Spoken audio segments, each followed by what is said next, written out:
Hello. आता आलो होतो आम्ही कृष्ण जन्मभूमी मथुरा.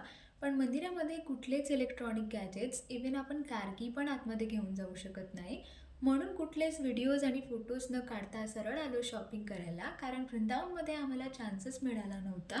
आता स्ट्रीट शॉपिंग म्हटलं की मुलींना सर्वात जास्त अट्रॅक्ट करतात तर ते इयरिंग्स.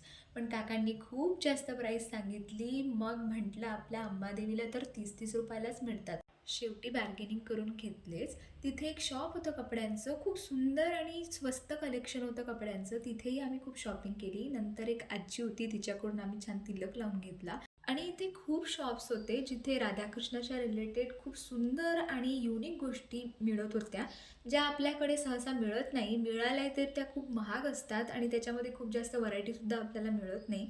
म्हणून परत चान्स मिळेल किंवा नाही असा विचार करत मी खूप काही शॉपिंग केली. नंतर गेलो जेवायला, पण जेवण यायला वेळ होता म्हणून काय करायचं, स्नॅपचॅट उघडलं आणि त्यातल्या फनी फनी फिल्टरसोबत खूप टाईमपास केला.